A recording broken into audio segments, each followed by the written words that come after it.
Hey, this is Paul James Caden, one of your co-hosts for the podcast People Under the Stairs.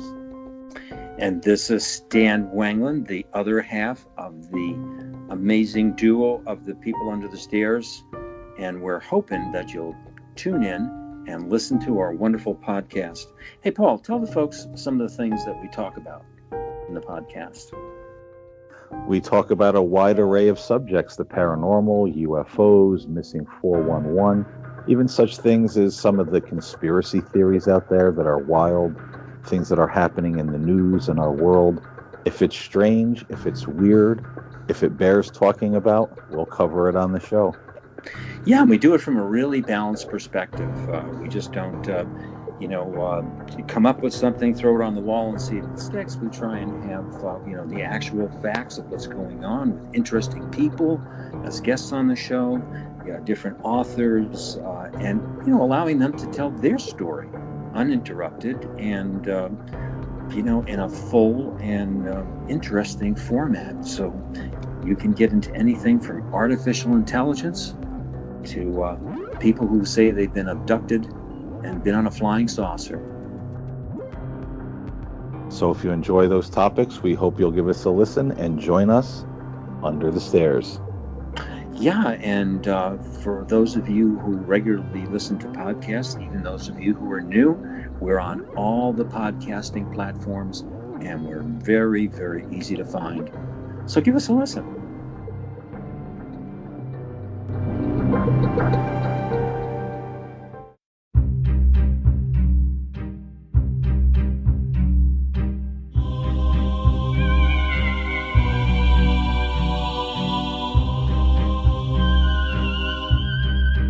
Welcome to Paranormal Heart, a place where people can talk about their paranormal experiences.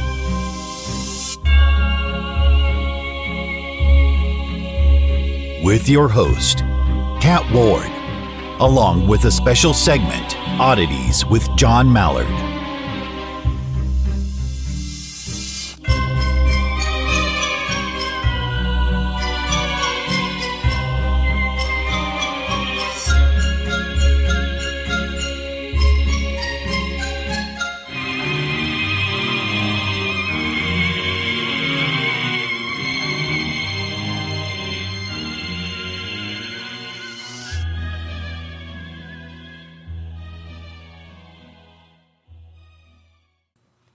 Welcome back, folks, to Paranormal Heart, your paranormal podcast that you can now enjoy on the second Sunday and last Sunday of each month. As usual, you can find Boo and I on Podbean, YouTube, SparkRadioNet.org, iTunes, Spotify, and any other place you can find fine podcasts. Folks, if you've had any paranormal experiences you'd like to share and you're interested in being on the show, please contact me at paranormalheart13@gmail.com. We don't have to use your name if you don't feel comfortable. I'd just like to share your story and let you know you're not alone. Others have had experiences they can't explain as well. So please, reach out if you're interested in being on the show. In this episode, I'd like to give a shout out to my listeners in Switzerland. Much love and respect to you, and thanks so much for listening. I greatly appreciate you all. Before we get to my next guest, let's hear what strange things Jon has for us in Oddities with Jon Mallard. Over to you, Jon. Hey folks, welcome to Oddities, strange facts that are true about an odd world. Tonight, we cover something very near and dear to our hearts since it is the Valentine's season of February. Did you know that tonight we're going to be doing facts about love? In fact, these might be some facts you guys didn't know, so here they come. Number one, both males and females must have adequate testosterone for sexual attraction. Yes, even women have small amounts of testosterone. Testosterone creates desire as well as aggressive behavior, which may push you to pursue the person who is creating this desire. We can actually sense and are attracted to a person with different immune systems. If this isn't bizarre, I don't know what is. This finding came about during a study conducted by Claude Weckedind of the University of Switzerland. He had women test subjects smell unwashed shirts of men. Women consistently preferred the smell of the man's shirt, whose immune system was different from their own. Apparently, the same findings were discovered in rodents. Did you know falling in love is as addicting as cocaine or even nicotine? Dopamine, a chemical that is released during the initial attraction stage of the relationship, is also activated when using cocaine and nicotine. It gives you that rush of pleasure and happiness that makes those drugs so addicting. It also enhances the release of testosterone, which is stated above as essential for attraction. I suppose falling in love will be the safer drug of choice if you had to choose between the three. But just from experience, it's probably a lot cheaper to go with the cocaine. Moving on. Love can literally make you crazy. Did you know that? Something you may or may not know about love is that it can lead to serious infatuation. The same levels of serotonin that bring about the infatuation are found in those with obsessive compulsive disorder, which is an anxiety disorder. This is probably why you cannot seem to think of anyone else when you have fallen in love. Ah. Number 5, love needs to be blind for survival. Well, thank God, right? It does not seem to matter what others have to say to a new lover. He or she is always perfect in our eyes. The blindness is critical for us to move forward in a relationship and is usually required to move on to the attachment stage, as scientists call it, so that they can stay in the love long enough to have and raise children. In other words, populate the earth. Did you know your nerve cells work better during the first year of love? A protein in our bodies called nerve growth factor, or NGF, that is important for the functions of certain sympathetic and sensory nerve cells seems to thrive during the first year of being in love. Basically, our senses are heightened and our fight or flight response system is more active during love and young love. Did you know romantic love and the love between a mother and child share a similar chemical connection? The hormone oxytocin is released during childbirth and when a child nurses as well as during orgasm. Oxytocin is thought to help long-term bonding. Did you know when you take away one of the key bonding hormones, the detachment actually detaches? Yeah. A study was done on prairie voles, a rodent that forms a long-term mating pair where the hormone vasopressin was suppressed. These poor voles lost their interest in their mate immediately and did not even protect one another from new mates. Did you know that we're attracted to those who look and or smell similar to our parents? Oh, this is getting really weird. As creepy as it sounds, a partner who looks similar to one of our parents is found to be comforting. If you're a female and your father wore certain cologne, it is a familiar and comforting scent. This makes sense, but let's not bring Freud into this. It's just getting a bit weird.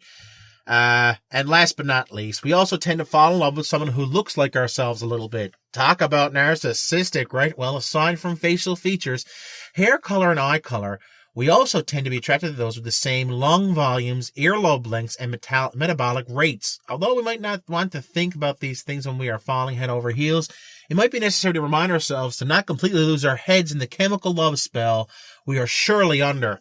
Protect yourselves, guys. Protect yourselves. This Valentine's Day, just hide under a rock. And for more things about love and, weird things not about love, don't forget to check out the Odd to Newfoundland Paranormal Podcast. Back to you, Kat. Thanks, John. This episode, I'm fortunate to have 3 guests. I consider these gentlemen as family, and they are some of the most interesting and brilliant minds in the paranormal community. Please welcome, from Bronxville Paranormal, Al Santariga, Inside the Goblin Universe, Bryan Bowden, and ParaTruth Radio and Beyond Reason podcasts, Justin Cancilliere. Hey guys, welcome to Paranormal Heart. Once again, all 3 of you have been on here before. Thank you so much for being here. Thought you could introduce yourselves one by one. Sure. Or not. Sounds like a plan. Who goes first? You go first since you've already started to speak. I'm sorry. Okay, I'm Bryan Bowden. I have a couple of podcasts. I'm part of the Inside the Goblin Universe podcast, as well as my own Nobo Boomy, which is Nobody But Me. And I do work with a great organization called the Bronxville Paranormal Society here in New York. We also, I'm one of the founders of the New York State UFO Project, the New York State Sasquatch Organization, and also chapter or director of the state of New York for the Dogman Project. Hey folks, I'm Al Santariga, founder of the Bronxville Paranormal Society, along with my partner Bryan. We're the director of the North American Dogman Project, New York State chapter, the New York State UFO Project, and the New York State Sasquatch Organization. And I'm Justin Cancilliere. That's all you need to know. No, come on. Don't be shy. He's the Godfather. I'm the Godfather of the paranormal. If you guys don't know who I am, I have several podcasts. I have ParaTruth Radio with my co-host Erik. I do Beyond Reason by myself, and I also do Crime Crack with Heidi and Erik as well. Nice. Thanks for being here, guys. And we were supposed to have 2 other people on here as well. We're supposed to have the mysterious and majestic Erik with a K, who couldn't make it, and Jon Mallard, who in Newfoundland right now is, as we're recording, is in the middle of a nasty blizzard, and he lost power. So hopefully we'll have him on again at another time. And you folks know Jon Mallard as Oddities with Jon Mallard. So let's hope that he's going to be safe tonight and get his power back on so he can record his shows again. So I thought tonight's topic we could do dreams and the interpretations, because not too long ago I contacted Bryan Bowden here, told him about this odd dream that I had, and if you gents don't mind, I'll just jump into that and then we can take it from there. Sure. Yeah, sounds like a plan. Sure. So I had this odd dream that I contacted Bryan, as I mentioned. I was back in my hometown in New Brunswick, camping with my husband and kids with some friends. They had one campsite, we had another right next to them. When we woke up, the whole place was leveled, and their trailer and our little cabin were still standing, barely, but everything was leveled. Come to find out that there was a huge hurricane that went through, and just I don't know how we didn't wake up and hear it, because I'm pretty sure a hurricane that's big enough to wipe out your town should make a little bit of noise. Come to find out later on in the dream that it wasn't just the little town I was in, it was worldwide. The whole planet was affected. Few survivors.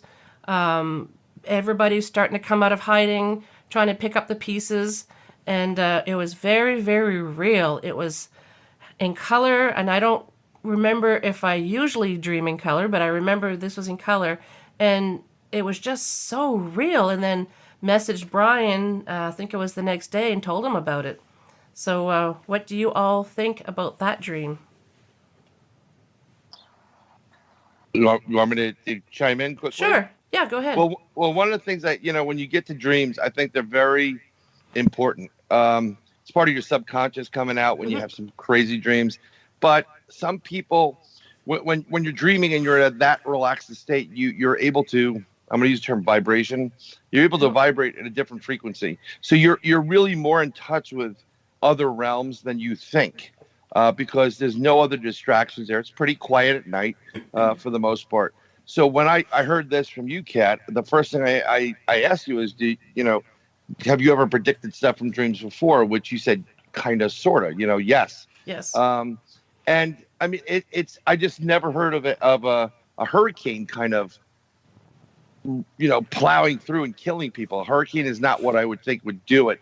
I would think more like a giant tidal wave.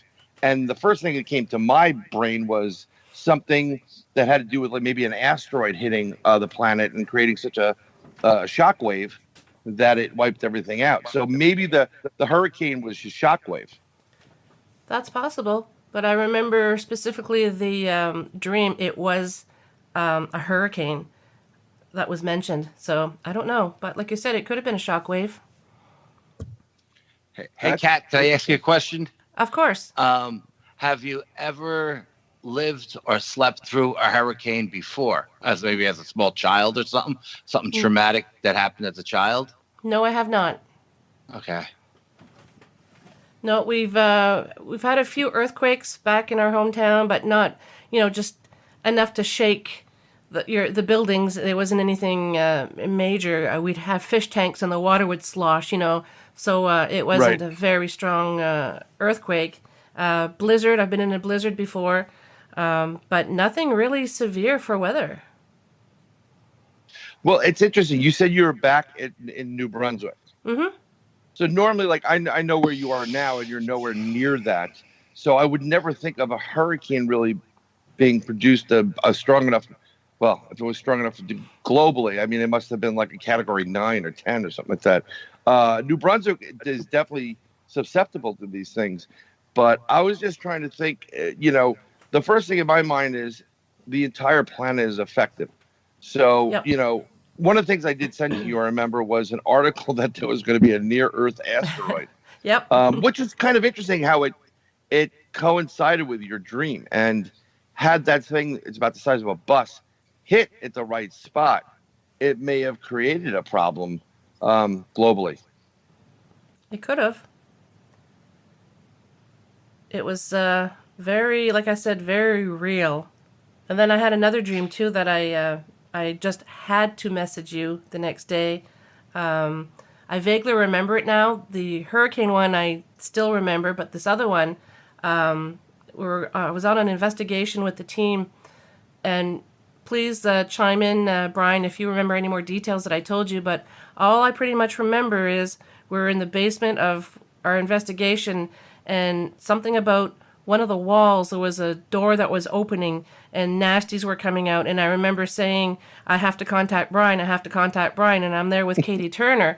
And so I woke up the next morning and I'm like, I got to contact Bryan. So told you about about that was kind of weird too. Right. Well, did you contact Katie as well? Because I remember, I think I asked you if you contacted her yet, and I don't know if you did or didn't. Oh, crap. No, I didn't. See, there's a problem right there. That's one of the problems. But it's very interesting. We're all in the paranormal in some way or form. Investigations, radio shows, podcasts, whatever it is. But we're all very versed in it.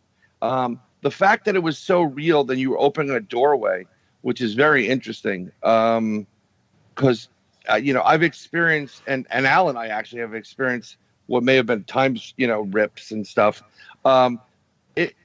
I always put a lot more validity on things that seem more real in a dream. And when you wake up from that dream and you're like, I got to contact these people. I woke up recently that someone was dead. Wow. And I it was as real can be. And I had to call the person and I said, I apologize, but are you okay? And I started asking questions. They said, yes. No problem. They were alive. Another dream within the same time frame, someone was really sick or they were going to do something and it was a bad accident. And I called them immediately. And normally my go-to for these crazy dreams is Al. I usually text him, hey, if we can't talk, I'm like, I'll give him the dream. I'll give him what I said. And I said, should I tell them or not? Because I don't want people to think I'm crazy. I mean, we all know I am. Yeah, it's a given. but usually it's like, Al's like, probably doing something. Yeah, whatever. Call him. But I had to call this person, and I took them off guard because I'm not really very versed with these people. But it was definitely a warning type of thing. But I was liking the portal. I'm wondering what our other two people on this show feel about that. Or not. or not. Seriously. I was waiting also. Justin, go ahead. Well, it's kind of hard interpreting what is a dream and what is truly, you're seeing something, because I've had some really realistic dreams, but does that mean that they're a warning or that they're prophetic in some way? I couldn't tell you. I've had dreams about being the Antichrist. I've had dreams about a lot of the stories that I'm writing. But if it's something that kind of correlates with what's happening in the world, it could be prophetic. It would be really interesting to see if anything happens within the next however long it takes for your dreams to come true. But that's something you had said that one of them was in color, right? Were they both in color or just the one? They were both in color. I remember a lot of color in the first dream with the hurricane. The second one, there was color as well, but it didn't seem to be as much. Okay. Because, well, they say that creative people dream in color, but I also believe that can be true for people that can have the abilities that several of us do, and that would signify that type of dream as well. But again, you can never really tell unless it correlates with something. Yep. Al. Yeah, Kat, what I wanted to ask you was, as an investigator, have you ever experienced opening a portal of any kind? And if so, then maybe that relates to the doorway in the basement? Possibly. We had one investigation where it was really, really fascinating. We didn't open it. It was already open, but there was this mirror that things were coming through. She had purchased it secondhand, the client, and things are coming through, cats as well, because she could hear meowing in the house. And it was very, very interesting because I went up to the mirror and I put my hand almost to the point of touching it, but I didn't. And have you ever stood in front of an electric fence? Sure. Yeah. You know, Oh, yeah. you feel that tingling? Mm-hmm. I was getting that from the mirror, which was it intrigued me so much. Katie closed the portal to that, and then I didn't have any more feelings from that mirror. But this was quite a few months ago that we had that investigation. And how much longer after that investigation did you have the dream? Oh, months, because the dream was just recently. Okay. Yeah, I'm not really a big fan of mirrors in general. And, well, they are portals, whether you like it or not, especially how you treat them. It's very interesting when someone dies in some religions, someone passed away. One of the things you need to do is you cover mirrors. Cover the mirror, yeah.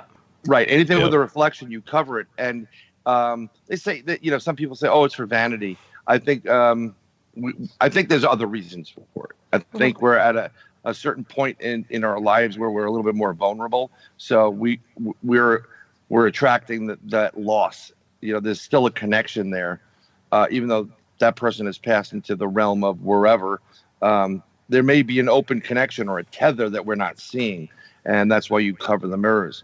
I'd love to hear Katie's point of view on that. How she feels about this whole thing. But it's just, I think each one of us has such abilities and gifts that these dreams shouldn't be discounted. I'm agreeing with you about the, how long it takes till something comes to fruition. I hope the world doesn't, go away, but let's see how close it comes to, try to mark the days or whatever when you have these dreams, like when something close or similar happens. And it may not be a global event, but it may be, let's say there's a huge, you may be seeing something that's, someplace else in the world, but they're just putting it in your frame of reference instead of a global frame. Yeah. Maybe it's referencing something in my world, not necessarily literally the world. Right. Yeah. Or maybe you're seeing glimpses from the past as well. Well, that's possible too. Ah. I never thought of that. Mr. Al, you're brilliant. Oh, yeah. Genius. Well, you're on here, aren't you? I know people. I know a guy. I know a guy. Used to have a neighbor, not to get off topic, used to have a neighbor that no matter what you talked about that you needed to get, and he's like, yeah, I know a guy. It's like, really? Must be Italian. Okay, go ahead. Anyone else have any my train derailed. Any thoughts on these? Yeah, I think Al should, if you don't mind, I'm going to point to Al because we had this discussion earlier today, and there's a lot to this. but I think it's worthy of you. I don't want to put you on the spot, but his dream was, you could do it. Come on. I mean, all right. I had a crazy dream. Listen, I've had one dream that I've had over and over since I was 12, but I'll hold on. We'll put that on the side because I know Bryan wants me to discuss what happened last night. Last night, I had this dream that my wife and I and 2 other couples were house shopping. And we're looking at all these different style houses, a Cape here, ranch here. And then we get to this 3rd location, and the real estate agent's taking all 3 couples around at all 3 houses. And we get to the last location, and I'm looking at this place, and it looks like a building. It looks like a schoolhouse to me. And I'm like, this doesn't look like a house at all, And everybody goes in, and I go in, and as soon as I walk through the door, I get a bad vibe. And I'm like, oh, man, I don't like the feeling of this place at all. And as the real estate agent is discussing the house, and she said, yeah, it used to be a private school and yada, yada, yada. But the school, ran in hard times financially. They had to close down. And, we converted it into the classrooms into bedrooms. And, my wife was freaking out because the bedrooms were huge. And she's like, oh, my God, this is beautiful. And the back patio opened up to a private beach, and she's like, oh my God, we got our own private beach, this is great. And I'm like, don't get excited, babe, because I'm not moving in here. So then she brings us downstairs, and she said the downstairs is huge, and you can make a game room out of it, or a mother-in-law apartment, and all this stuff. And there's this woman in downstairs cleaning up, and she looks like Stevie Nicks, kind of, like a gypsy kind of woman, and she turns around and she looks at me and she goes, oh my God, Al, how the hell are you? She comes over to me, she gives me a big hug and a kiss. And I'm looking at her like I have no clue who this woman is. And I look at her and I go, do I know you? My wife's like, who's this? And I'm like, I don't know. And she goes, it's Wendy. And I go, Wendy who? And she goes, Artie's girlfriend. Now, Artie is my guitar teacher. And all his girlfriends look like Stevie Nicks, okay? And, he's a rocker from way back, and all his girlfriends look like Stevie Nicks. So I go, oh, Wendy, right? How you? She goes, I got to tell you something. And she grabs me and she drags me outside. She goes, listen, when you came in here with your team and you cleansed this school, because there was a lot of bad mojo in the school, dark energy, you know what I mean, and scaring the children. And, we came in, and apparently we came in, and I said, I thought this building looked familiar, but when we came, it was at night. It had a different vibe to it, a different feel with the streetlights and all of this. And she goes, well, the school was great for like 6 months. And then the entity came back with a passion and started attacking the children and started attacking the teachers. And, all the parents took the kids out of the school. And the entity wants to know where Al Santariga lives.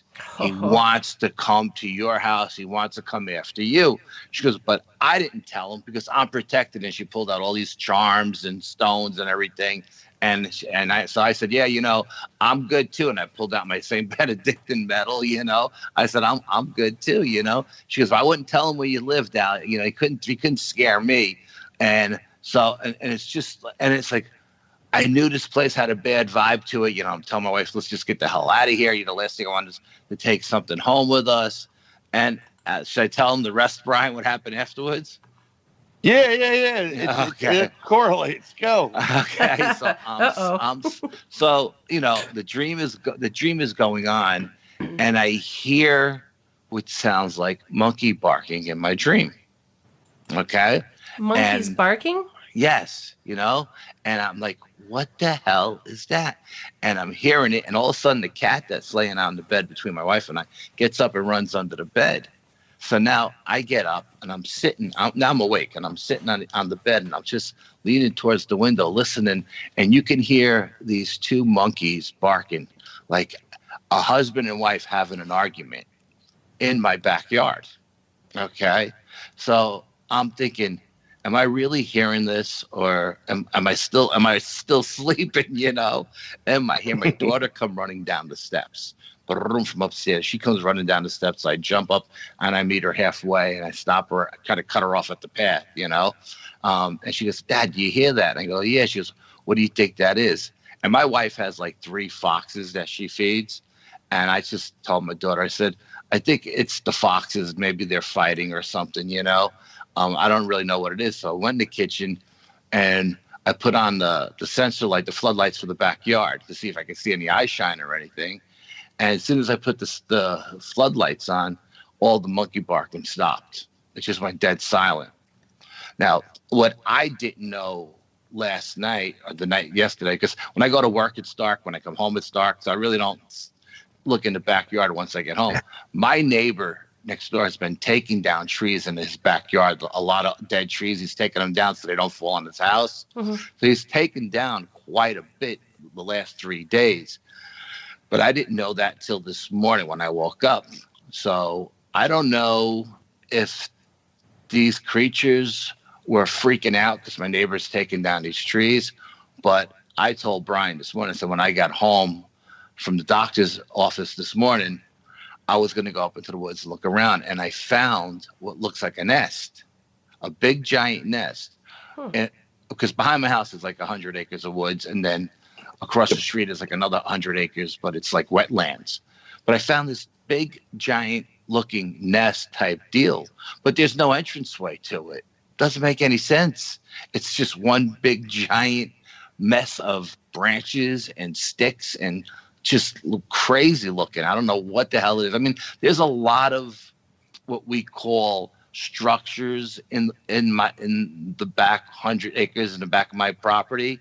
But, you know, there's also a lot of dead trees, and we've had a lot of high winds the last 3-4 nights. So I don't know if it's just deadfalls or if something is making these structures. So I didn't take any photographs of them because I'm on a fence with the stuff that I'm seeing in the trees, like touching one another, the X's and stuff like that. But I did take pictures of this nest, and it was just weird. And it was crazy. It's been raining up here for a few days. So I figured I'll go up there and maybe I'll find some footprints.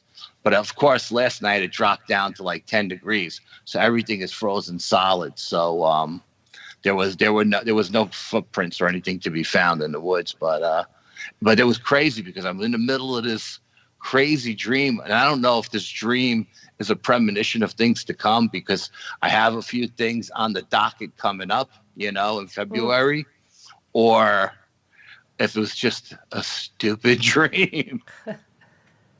Did you say there was snow as well, or just things froze? Froze. Everything was frozen hard. And you said you didn't find any footprints, but did you notice any like droppings or anything from creatures, or did you notice? No. I didn't notice any droppings, and we have tons of deer. Actually, the deer come in my backyard and they eat all the bird food out of the bird feeders. Oh yeah. So I mean, we have tons of deer, but I didn't even notice any deer droppings either. But we always have herds of deer going through all day long. I mean, there's all kinds of stuff in my backyard. Believe me, we have possums and raccoons, and I've seen coyotes run through. So I mean, but I didn't see anything. There's a caveat to this in many ways. So Al, where one of our hot spots is for Sasquatch, Bigfoot, is basically down the road from his house. And it's a significant distance. Okay, it's not like you can walk it. It's going to take you a couple hours, but he's had an experience with quartz appearing on his property in the back. Really? We've been talking about this, and it's almost like a gifting type of thing. Mm-hmm. So when this took place, and he's telling me these things, and then he showed me the pictures.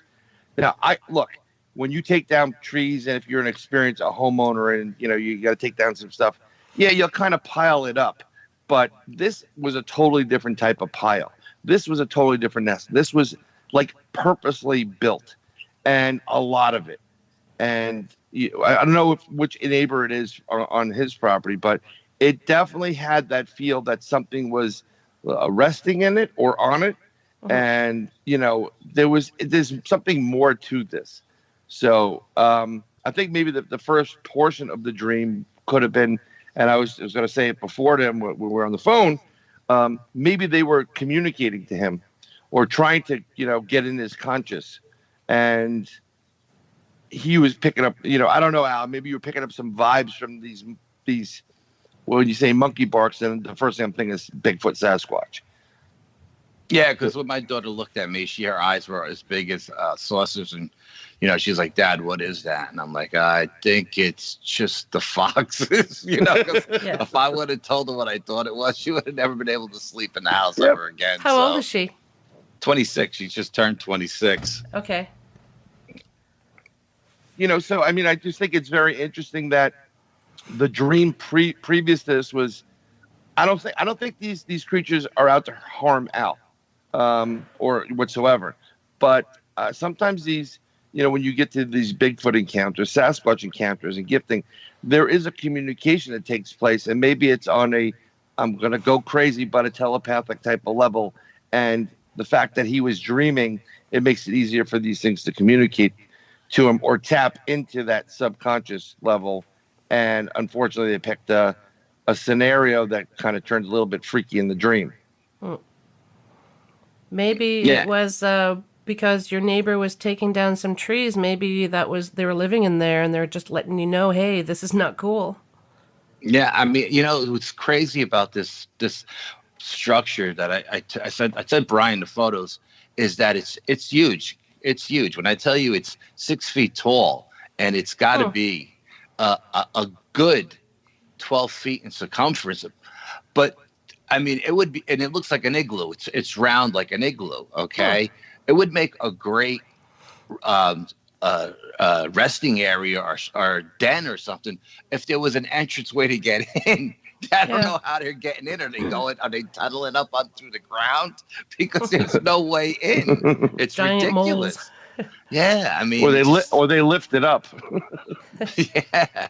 I mean, it's just crazy. I mean, like I'm looking at it. I said, Bryan, like 3 photos with a big question mark. Like, how the hell if they make this, what does it mean? And B, it can't be any kind of den because there's no entryway.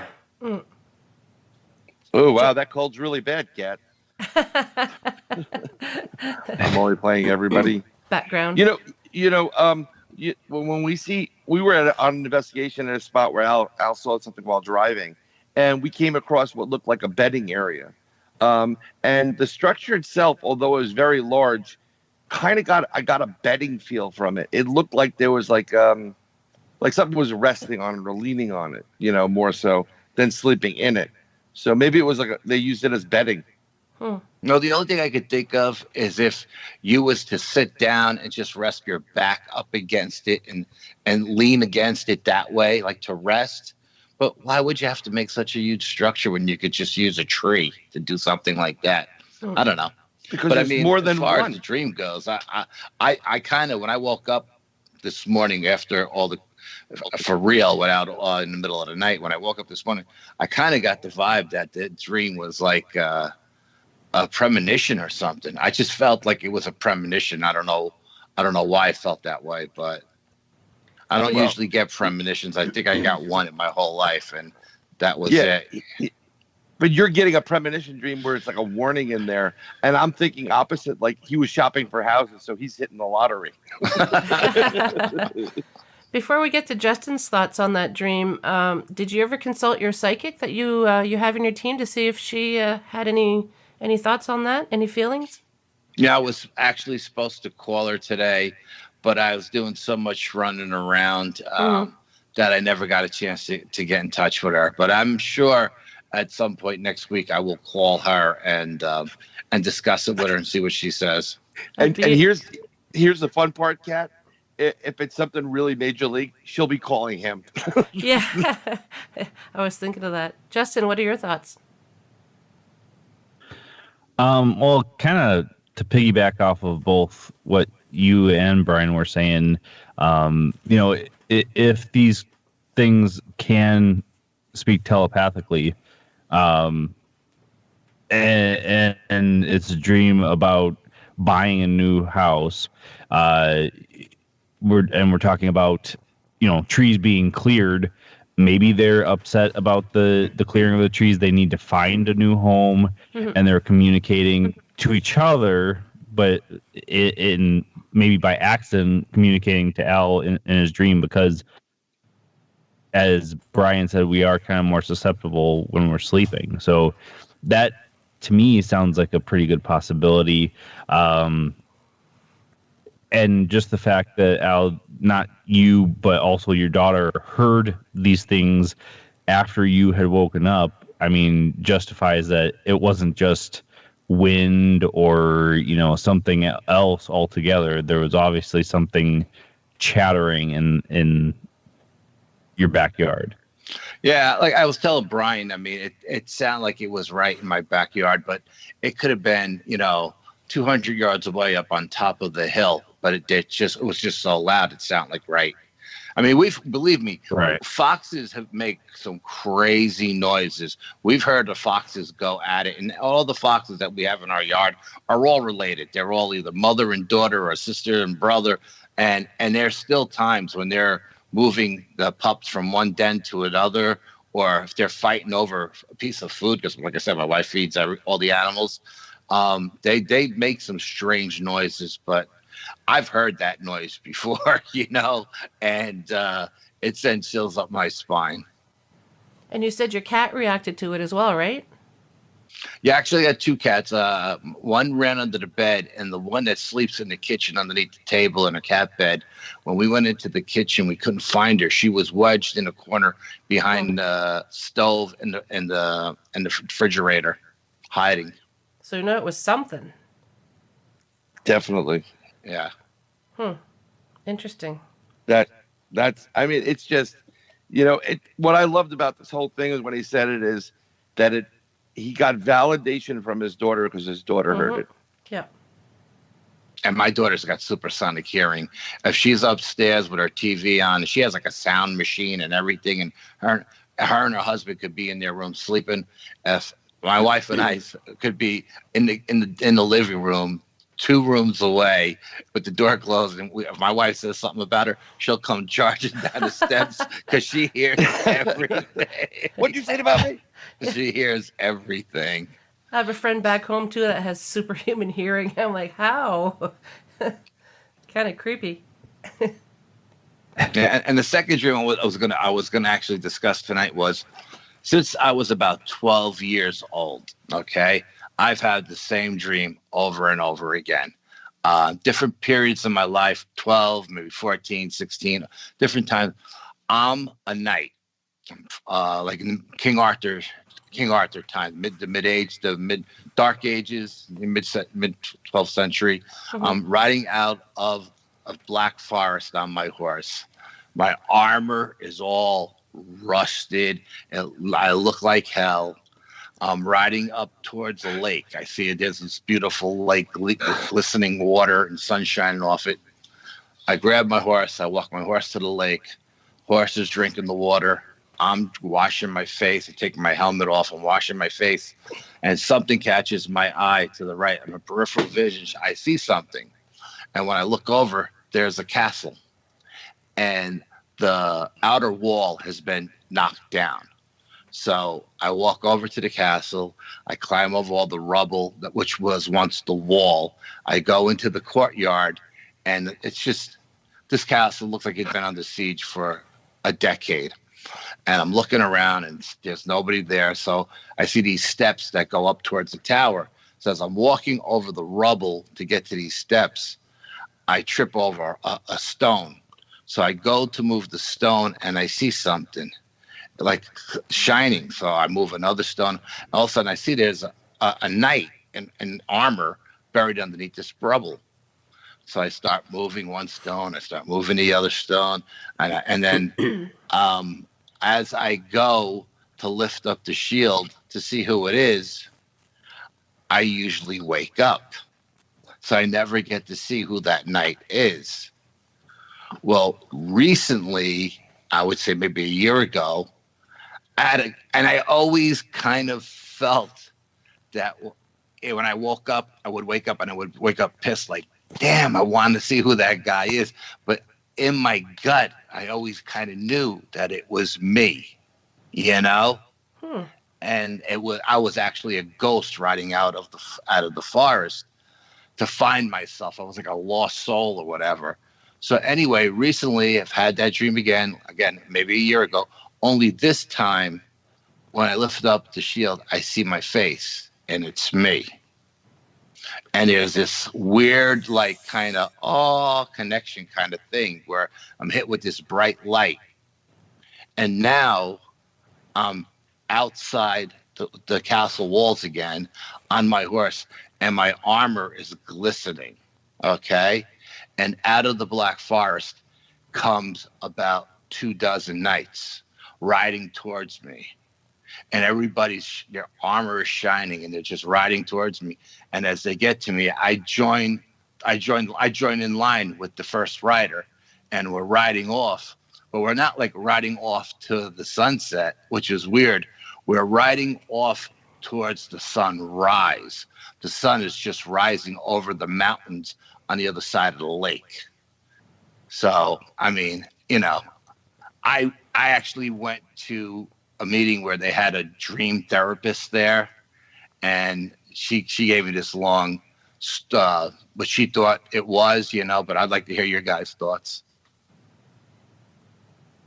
Anyone? Justin, take it away. Yeah, let's get Justin involved. Come on.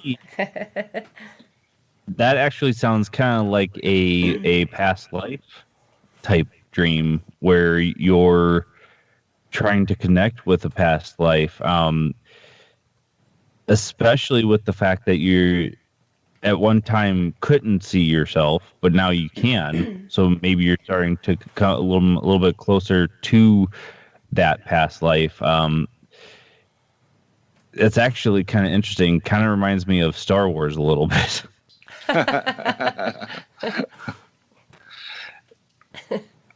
That's I mean, you know, I don't know if it's I think of different things here. The fact that only till recently did he discover that he was the knight that was there. You know, right. And then he joins this other group. It's almost as if, and I'm going to go revelations on people at this point. We're getting to a point where we all have to start banding together to fight the good fight. Whatever evil may be out there. And if you're religious, I think the U.S. is basically Sodom and Gomorrah at this point.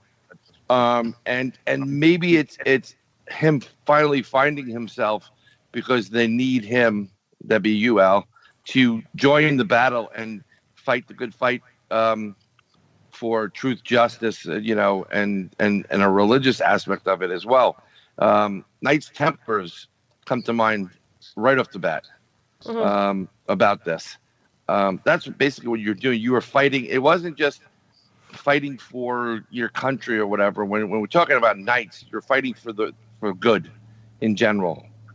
And you're coming out of the darkness with Black Forest where you were warring at one point.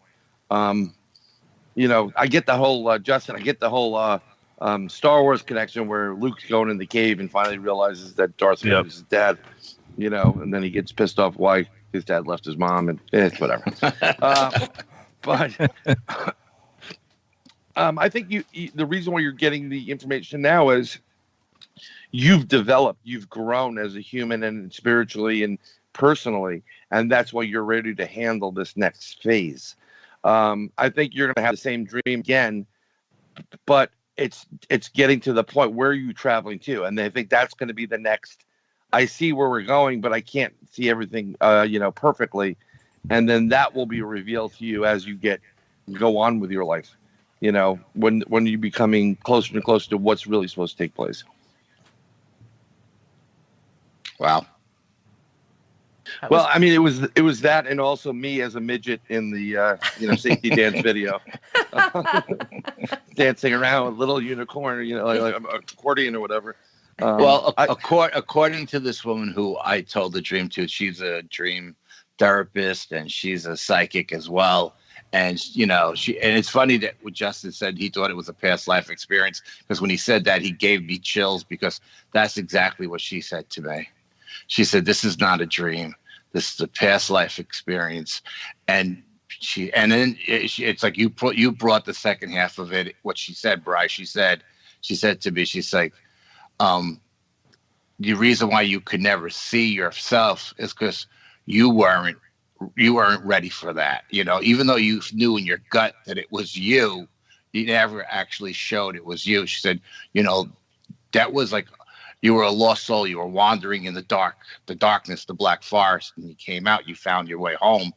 And she said, once you were able, for whatever reason now, and I believe that all these years that we've been doing all this paranormal stuff, that my abilities, not that I have any abilities, but my gut feelings and my intuition has grown, and maybe that had to do with me being able to actually see myself.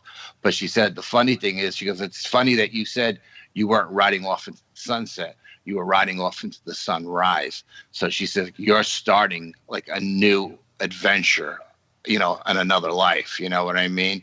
So, so both of you guys kind of hit on it, so it's pretty weird, Justin, how much do you want to charge him for this?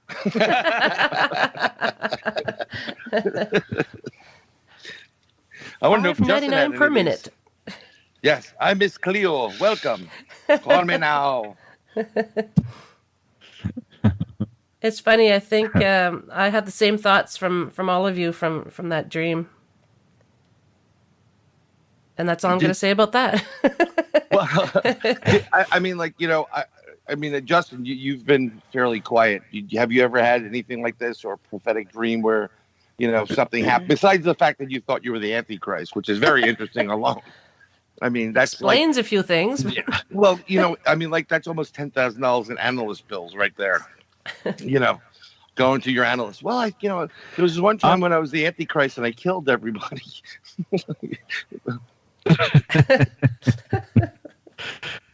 Well, that's just it. This dream, it was weird. This particular dream wasn't prophetic in any sense of the word, but I was a journalist and I was searching for the Antichrist.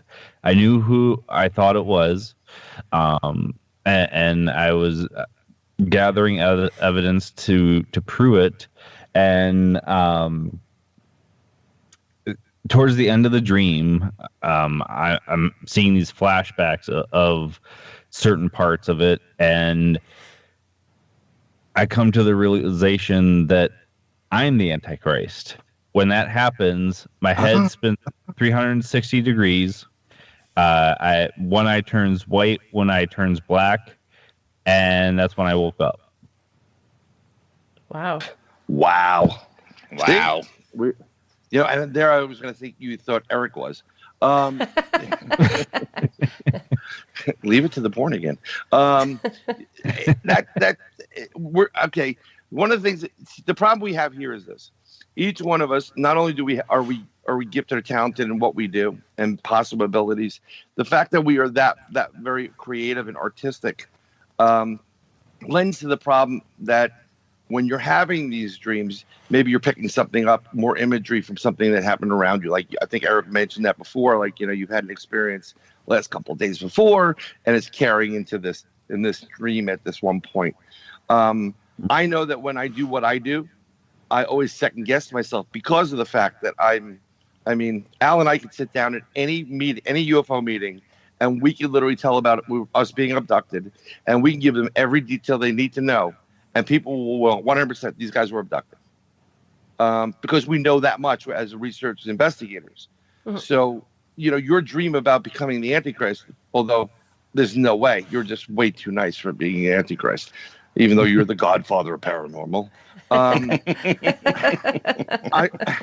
think that was like a moment in your life, what it sounds like to me, where you had to, finally stop being the nice guy in a certain situation, and you had to flip it to being the guy that not as nice and keeping the distance from whatever or whomever you're having an issue with. For whatever reason, I started thinking of the old Star Trek episode where Kirk, he was a transporter malfunction, and he had the good Kirk and the bad Kirk. I have no idea why that popped into my head. Yes. Well, the black, his eyes changing. White one's black. Yeah. Hey, Justin, let me ask you a question. Have you ever had that dream ever again, or was it just a one-time deal?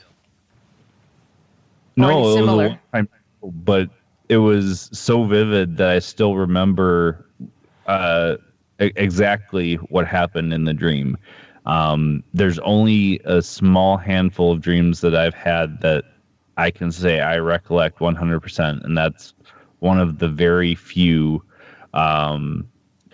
There was one when I was a lot younger. I was about 12, 13 years old. I had this dream that I was in a maze, and I was still a kid. I wasn't an adult or anything. And I was having a hard time getting out of this maze.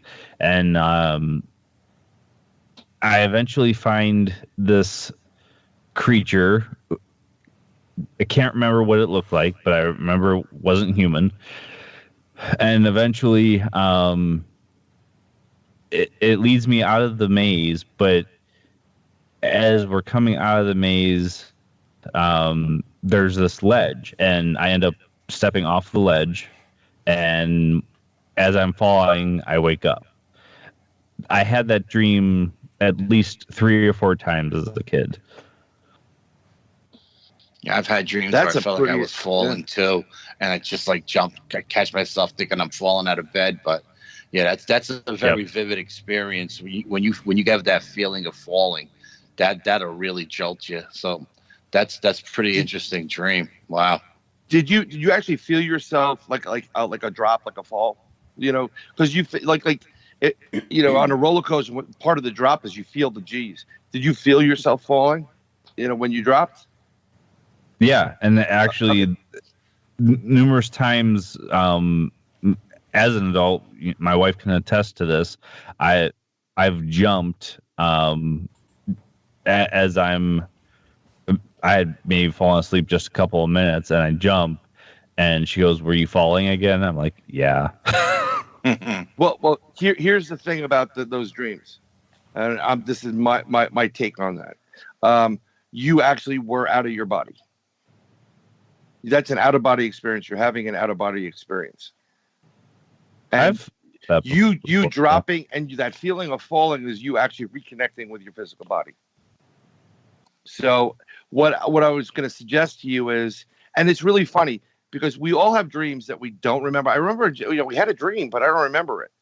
It's the ones that we remember that there is a significance to it. It's telling you something. It's like kind of like beating you on the head, like, don't go through the door. There's a guy in there with a knife, you know. But the next time you feel like you're in such a real dream, if you can remember to say to yourself, wake up, wake up, wake up. See if you can take control of that dream.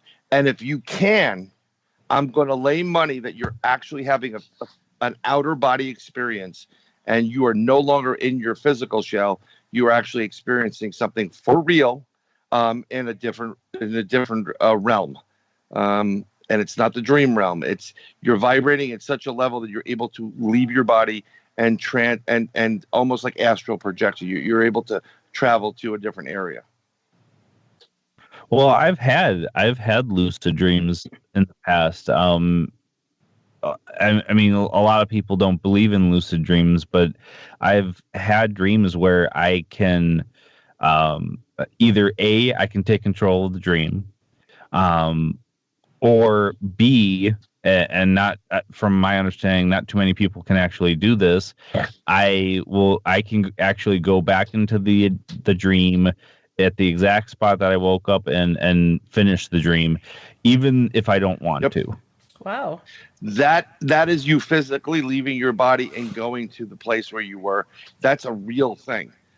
There's a lot of debate about this whole thing. Dream therapists and whatever. But my personal opinion, I think if you went to someone who's a tremendous psychic that's 99.9% accurate, like Katie herself, she's freaking fantastic. I mean, she's beyond spot on. It's scary.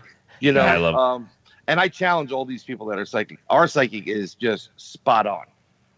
And not only is she spot on for the moment, but she also gets everything that's involved in it, like hundreds of years of whatever took place there. She's going to tell you all of it because she sees all of it, Mm-hmm. I think that if you went to somebody and you revealed that dream, what you just mentioned, you wouldn't be the Antichrist. You would be in a different realm, and the fact that you're not, it's an unfamiliar realm, gives you a little bit of that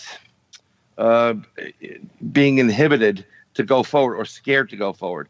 And I know we're all adults and stuff, but we do get scared, people. Yes. I'd love to hear what a psychic has to thinks about that dream. You should try and contact like Katie sometime, Justin. I'm trying. I mean, we did touch base this week, but with my work schedule, it's been kind of off lately. So she asked me if I would be able to do it in the afternoon or something, and I'm like, yeah, not at the moment, because it's just nuts. But yeah, next time I'm able to talk to her, I'll talk to her about some of my dreams, because like I said, a lot of the dreams that I have had, or I do have a lot of times, I'm writing them down, because not only are they vivid and weird dreams, but I'm like, holy shit, that would make an amazing book. Yeah, you know what? You're absolutely right. Some of the dreams we have would make an amazing book. Absolutely. Yeah, I mean, if we're getting into dreams and stuff, I've had a couple of, and I don't call them dreams, when I have something that's that real, and I've revealed to Al, should I tell this person? And he says, yeah, go ahead, laughing behind my back, and then you get the validation of what you were just saying there. That's saying, wow, you're 99, I would say you're about 98% accurate. It kind of blows your mind away. But I do remember of a lot of my dreams, and one that sticks with me to this very day was, it was back in, like, I was going to say biblical times. Okay. Around, I don't know, year 27, 20, actually near 20, year 29 or whatever. And it was at night. You could see the mud type of huts in the walls. And I knew I was in, like, the Middle East. And I heard this screaming and yelling and, like, this anger, two different voices. I heard water splashing. And you could see this out of all the places that were there. There was an archway, like a doorway, and you could see, like, the glow of flames, like a torch. So I started walking towards that, and it just sounded so violent. And I kind of looked in, and I see these two, I'm going to say Roman soldiers. They were dressed like Roman soldiers. One of them had a staff with, like, a spear at the end of it, and it was resting against the wall by the entrance where I was. And the other one had another one. It was, like, resting in the corner, and there was a pool there made out of clay. It was a square pool filled to the water, and someone was in there, and they were, you tell us I don't remember the exact words, but you tell us where it is or who it is, and they were drowning somebody. It was like waterboarding, pre-waterboarding, and I just knew in my heart, like, I can't express it other than I just knew this was wrong. This has to stop. They're killing this person. I don't know. This person would come up out of the water. They'd pull him up, and hair everywhere. And so I quietly grabbed the staff, and I went in, and I said, stop. And I jabbed it into one of these guards and lifted it up. He fell dead. I went at the other guard, and he ran away. And I immediately dropped everything, and I saw the person, like, floating in the water. And I went in there, and I grabbed this person, and I pulled them out of the water. And the hair kind of flew back, and I heard this big gasp for air, like whatever, then a coughing. And I looked up, his head was down, and he looked up. It was a he, and staring at me in the face, bluest eyes I've ever seen in my life, full beard, long hair. It was Jesus Christ. And all he said was, thank you. Wow. And that was it. That was the end of the dream. But I will never forget the look I got. And it was It was absolutely, it's kind of like if anybody here is parents, when your kid is super sick, or even your pet, like my pet was like this, there's a certain look when someone's so vulnerable and someone just everything's going on, they're feeling so terrible and whatever, they just give you this look of like, I can't thank you enough. It was just such an innocent, like, I can't thank you enough. You just saved my life. Thank you. And I remember just picking him up, getting almost like a hug. I felt the water. I physically felt the water. And then I woke up, like, and I was like, oh, wow, that was a really intense dream. So I don't know what that means. How long ago did you have that dream? Wow. Yeah, it was, I knew exactly who he was.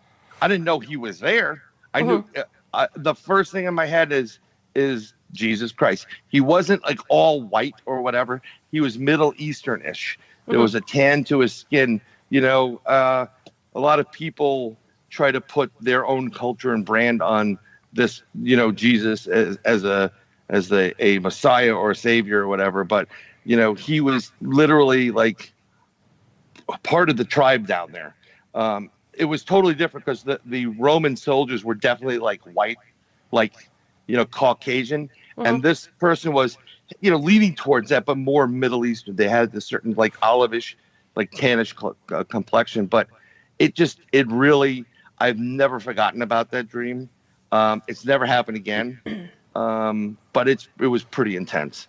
Hey, Bryan, let me ask you a question. Sure. Did you know in your gut before you ever pulled his head up out of the water who you were saving? Not at all. No. Okay. Not at all. I just knew. It's really weird. I knew it was wrong. It was what they were doing was wrong. They shouldn't be doing this to people. Anybody. I don't. And I'm not Mr. Goody Two Shoes. I mean, there's a couple of people I'd like to waterboard. To be brutally honest. But they deserve it. Okay, I'll just leave it at that. But this was just, they were taking advantage of their power. When someone has power over somebody, it's wrong. It's like, you stop doing this. You can't do this anymore. It's just wrong. Stop it. It has to be stopped. And I just pulled the person out to help the person. But the gasp, I will never forget the gasp for air and the look on that person's face, like, you just saved my life. I can't thank you enough. I've never seen that look before. Wow. That's wow. Yeah, exactly. Yeah. Wow.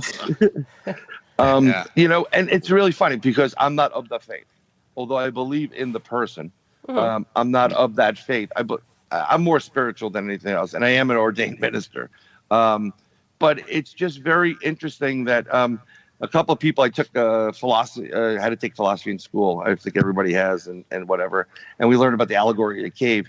Well, I didn't know the person teaching the class was a priest in the Bronx, and I slipped him some dirty allegory jokes, which at the time he liked them, but whatever. But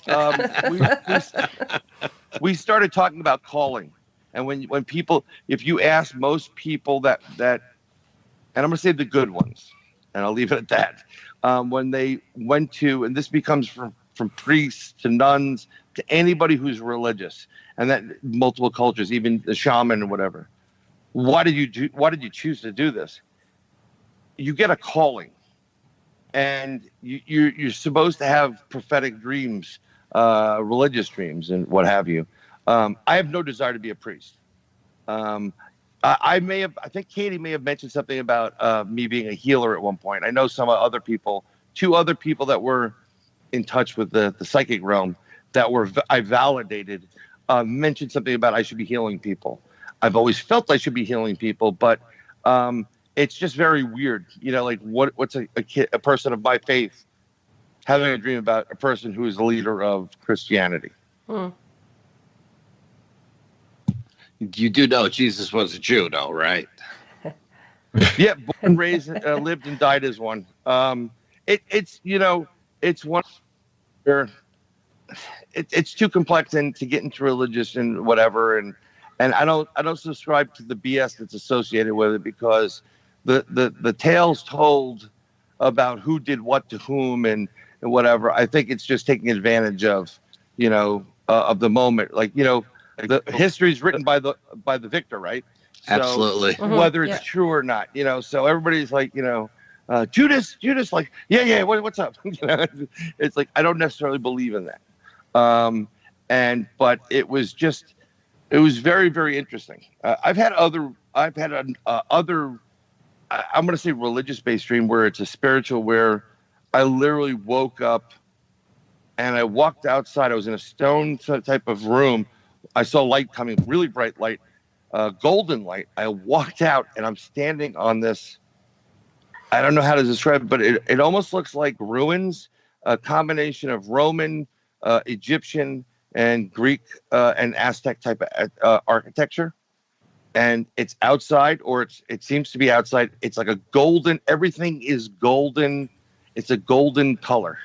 I mean, and it's just this massive complex. And for some reason I knew, like, across the way there, like if you looked at it, it looked like clouds between where we were and where this other building was. And in my mind, I knew that was the repository for information. And I walked down these stairs. It was beautiful. It was absolutely stunningly beautiful. Where I was, I have no clue. And I've only had that once. And then immediately... Atlantis, my friend. You were in Atlantis. I very well could have been in Atlantis. I was some really cracked out person thought I was Patrick Duffy at one point. I'm like, lady, I look like John Candy, not Patrick Duffy. Hey, Justin, can I ask you a question? In your dream, the creature that brings you out of the maze and to the cliff, did it look like the creature from the Black Lagoon at all? No, I don't. No? Okay. Just that I don't remember what exactly it looked like. I just remember it being not human. Because that's the image I got in my head when you were talking about it. It's just like that creature the image just blew into my mind, and I was just wondering if that was a creature or looked similar to that or whatever that led you out. Okay, yeah, no big deal. But yeah, I don't remember. Okay. When you were mentioning it, in my mind's eye, and that's how I was seeing something more of almost like if you took a cat and a monkey, put it together, and took the hair off of it. It was very lanky and darkish in color. The skin, the flesh looked almost not burnt, but on the verge of being charred. It wasn't an appealing creature.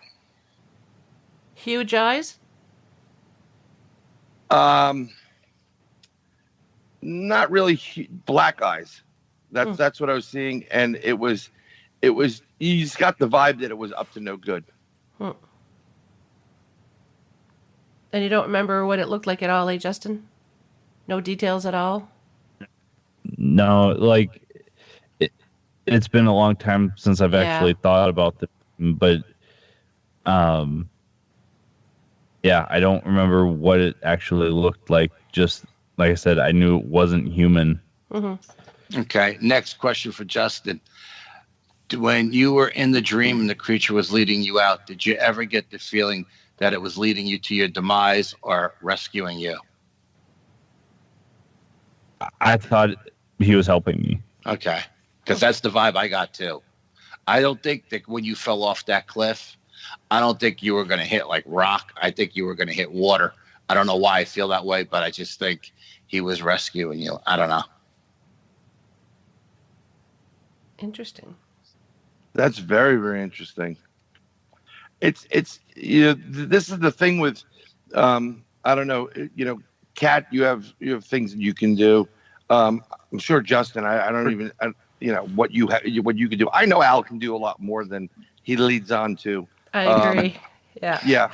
And it's fine, because you know what? I think the problem I have is because I always talk to Al about it. It's like I see these things in my mind's eye, and I always ask, am I just using my overactive imagination for this? But when you start getting, I actually did a reading for somebody. Somebody came through, they had an issue, whatever, and I started, this is after my father just passed away, so he's, I was in a really weird spot. So I started reading this guy and telling him what was going to take place and what was transpiring. And it was just spot on. And I can't explain how it happened. It just started popping. These images and this movies are playing in my head, actually. And he was like, "Oh my God, you're so spot on about all these people and whatever." I still got to call him back because he wanted me to like call me every day. And I'm like, all I remembered is when one of our friends, Al, contacted our psychic every day, multiple times. I'm like, I don't want to be that.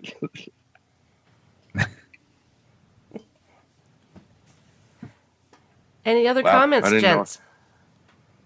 Yeah, you just cleared the room. Jeez Louise. Drop the mic, Bryan. Drop the mic.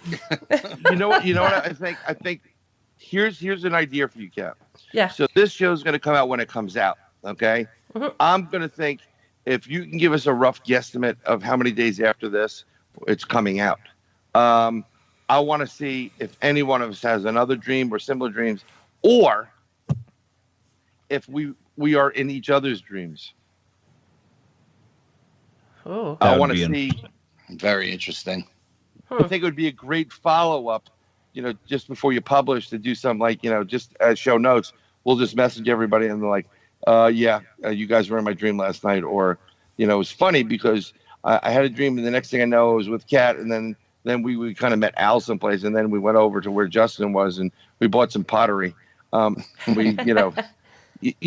just was wondering, because I think the fact that our Wonder Twins powers are working, maybe we are more connected than we're aware of. I don't think we became friendly with each other and know each other and talk to each other just because, we met, we had a couple of questions. I think this was destined and preordained.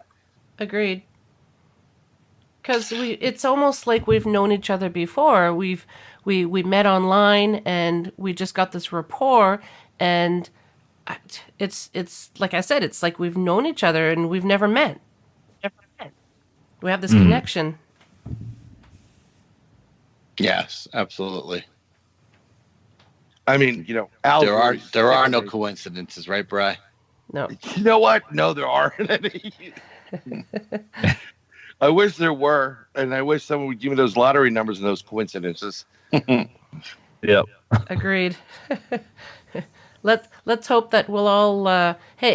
Let's do it this way. If we suddenly dream of numbers in the next little while, let's tell each other what they are and see if we can put those numbers together. And I've said that before. It's like I'm not a greedy person when it comes to this.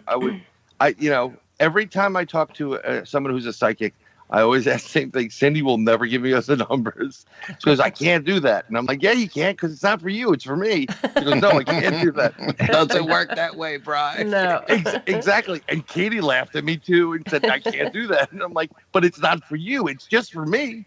Now she can't because she's unable to, or ethically she's not allowed to. I think actually it's I'm going to throw the ethics out there. I think this is if you're really talented in mathematics and you use it to be an accountant or whatever, or do something with numbers, are you cheating the system? No, that's your gift and your ability. Certain people have athletic abilities, are they I think if you are gifted with foresight and future sight, that you are allowed to make some kind of, that's the payoff is you are allowed to make something off of this, but you're not allowed to abuse it. But most people don't do it because they're, even though they hate this in many ways, they don't want to lose the gift. Agreed. But if you lose the gift and you give me the lottery numbers, there's a good payout at the end of it. You can buy your own psychic abilities back. Yeah, from what Cindy always tells me, that she's not allowed to see those kind of numbers. You know what I mean? Mm-hmm. Or any kind of numbers. Like if she went to a casino or something like that, she's just, I guess it's the universal law or something. She can't see them, Mm-hmm. I've actually tried to do a remote view on numbers, and the problem is I don't have a date system on there. You could be getting numbers that are accurate, but it could be for like 2060, you know? Yeah. And in order to play those numbers, it would cost too much money to do it to begin with. Yeah. So, but I think we all have an ability to do that, to foresight and to look into numbers. I think if you're very good with tarot cards, I think you do a 3 or a 4 tarot card spread, and what comes up are the numbers, you know, and you play those numbers based on what numbers were on the tarot card, and just try it. You never know. I don't know, bro. That sounds like bad mojo, man. Nah, it's not bad mojo. Okay. It's a telephone to God. Yeah, I wonder if Mallard's still alive. Okay. So, I hope so. Yeah. Well, Kat already had called dibs on his microphone, so Yes. I called dibs on his music collection. And I think you also called dibs on his body, didn't you? Yes, I did. I'm going to take Jon Creeper. Mallard, and no, it's genius, and we're going to stuff him naked with a hard, you know, whatever, and we're going to. Well, I tell you what, each one of us will have him for 3 months. Just put a hat on it and just like, look, who the hell is that? That's Jon Mallard. I'll be happy with the microphone, thanks. The magic mic. Yeah, the magic. Magic. Nice cat. Al. See, I told you Al was brilliant. That's what we think. You know, someone's wife who makes pottery can make something special from that. Something hard. Yes.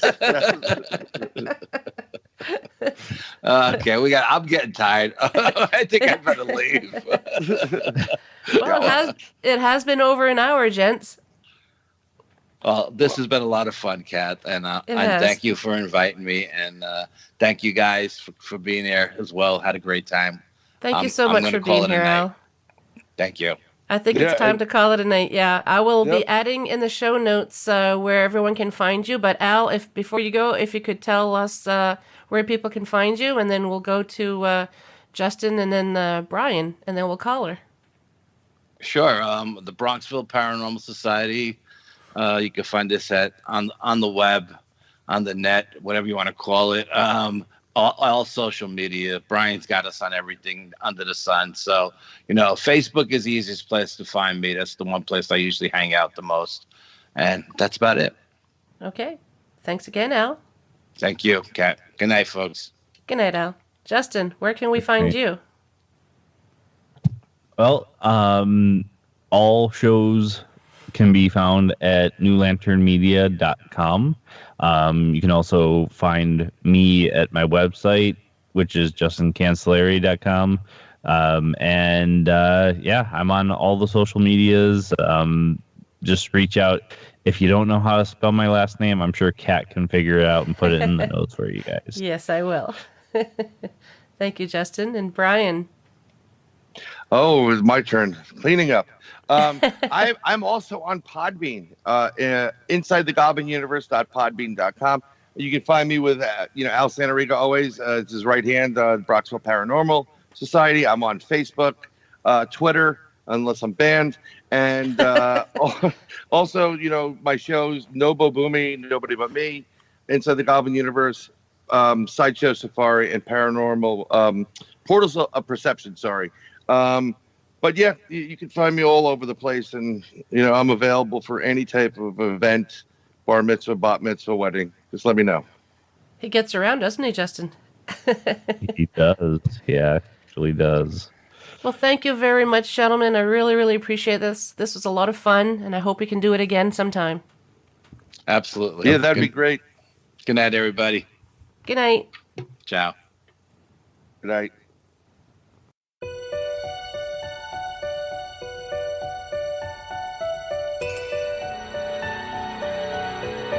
Well, we've made it to the end of another episode.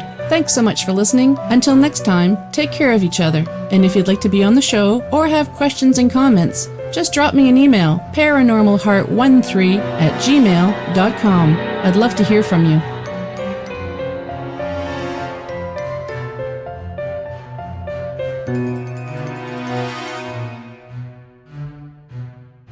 Paranormal Heart would like to extend a special thank you to PurplePlanet.com for supplying the music for the show. The views and opinions expressed on Paranormal Heart are those of the host and participants.